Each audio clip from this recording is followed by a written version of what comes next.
पीले दांत वाली बहू। रंजना कभी ब्रश नहीं करती थी। उसे कितनी बार उसके माँ बाप ने डांटा, लेकिन उसका कोई असर उस पर होता ही नहीं था, जिस कारण से उसके दांत पीले पीले हो जाते हैं। शादी के बाद। अरे बहू, वैसे तो तुझ में कोई कमी नहीं है, पर तेरे दांत इतने पीले कैसे हैं बेटा? कैसे मतलब? कोई सर्जरी थोड़ी ना कराइए।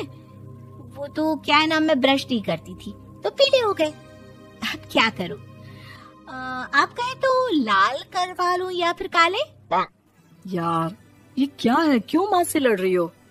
लड़ रही हूँ? अरे मैं लड़ रही हूँ या ये बोल रही है कि दांत पीले हैं, पीले। अरे तपस्या थोड़ी ना की है इन्हें पीले करने के लिए। बकायदा ब्रश नहीं किया है 20 साल तक, तब जाकर। छी, कैसी बात कर रही हो? ये उस वक्त तो पीले नहीं थे जब हम लोग तुम्हें देखने आए थे। अरे तब साफ करवा लिया होगा डेंटिस्ट के पास जाकर। अब देखो कैसे पीले पीले लग रहे हैं। रंजना सास की तरफ गुस्से से देखती है। फिर शुरू हो गई पीले पीले पीले। अरे पीले तो तब भी थे जब मेरे हाथ का रसगुल्ला उड़ा उड़ा कर खा रही थी और बोल रही थी, लड़की नहीं गुणों का खजाना दे रहे भाई साहब आप। खैर अब वो लोग करते भी तो क्या करते, पीले दांत वाली बहू पल्ले पड़ी थी तो झेलना तो था ही। एक दिन कीर्तन में रंजना गाना गा रही थी। अरे कमला बहन, माँ का द्वार है, यहाँ तो सब शुद्ध होकर आते हैं, फिर अपनी बहू को ब्रश भी नहीं करवाती तुम। दूर से पीले पीले दांत भक्ति में बाधा उत्पन्न कर रहे हैं। अरे कोई 2 साल के बच्चे थोड़ी ना लेकर आई हूँ मैं बहू बनाकर। अच्छी खासी लड़की है, अरे कैसे करवाऊं ब्रश? ये तो उसे खुद करना चाहिए ना। अब माँ बाप तो इसके जैसे तैसे निपटा दिए, ये नहीं सोचा कि सास कैसे संभालेगी। सास बहू को लेकर घर आ जाती है, लेकिन सोच लेती है कि अब इसे लेकर कहीं नहीं जाएगी। अगले रोज बहू कहती है, अरे क्या हो गया, मंदिर नहीं जाना क्या? कीर्तन का वक्त हो रहा है। मेरी मधुर वाणी से कान्हा जी जागते हैं और सोते हैं। आप तो जानती है ना उनकी भक्ति में कितना मन लगता है मेरा।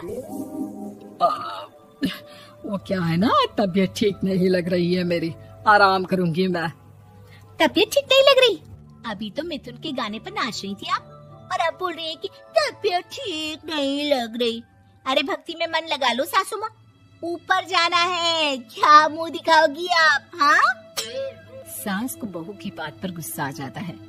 मैं क्या मुंह दिखाऊंगी, इसकी चिंता तो ना कर, समझी? अपने मुंह की चिंता कर, जो ये पीले पीले दांत लेकर हर जगह पहुंच जाती है। पता है लोग कितना मजाक बनाते हैं। ना जी ना, मैं नहीं जाना कहीं तेरे साथ।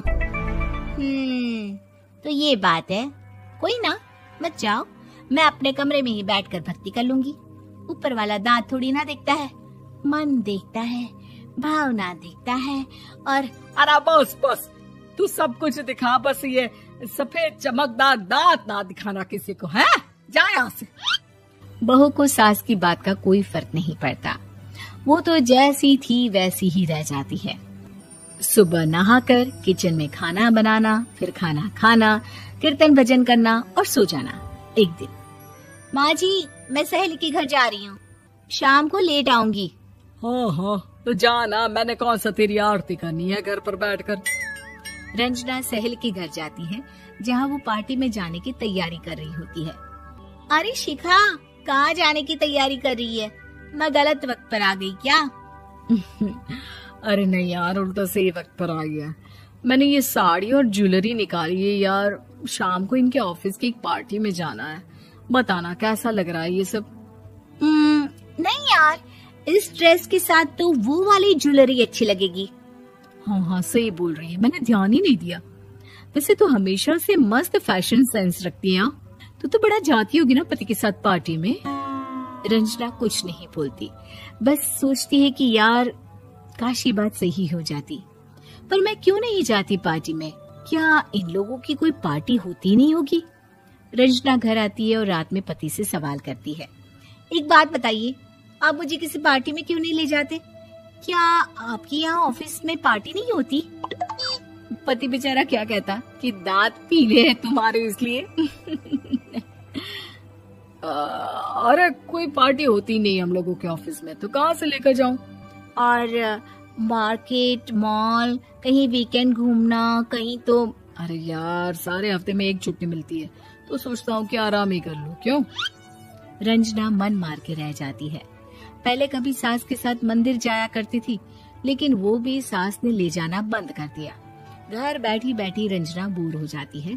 तभी उसे आइडिया आता है और वो मायके जाने का सोचती है। सासू माँ, 2 दिनों के लिए मम्मी के घर जा रही हूँ। अच्छा ठीक है, आराम से जा।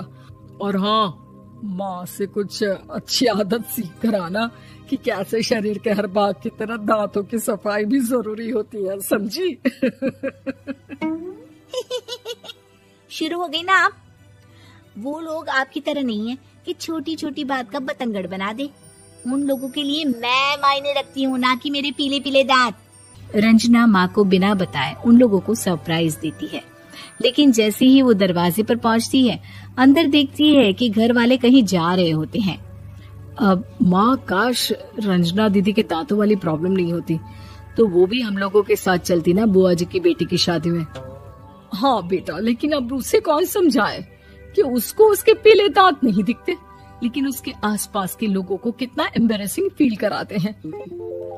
मुझे तो कितनी बार उसके स्कूल की टीचर ने शिकायत की कि उसके साथ कोई लड़की बैठना भी नहीं चाहती, और ना ही कॉलेज में कोई उससे बात करना चाहता था।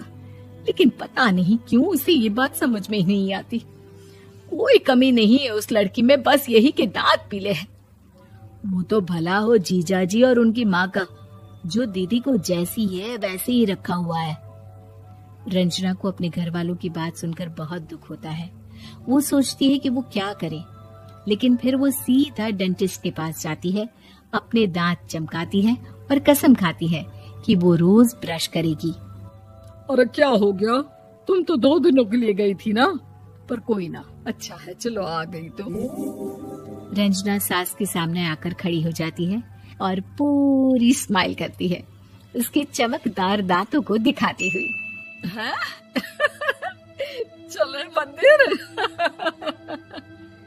माँ, मुझे माफ कर दीजिए, मैंने आप लोगों को बहुत एम्बैरेसिंग फील करवाया।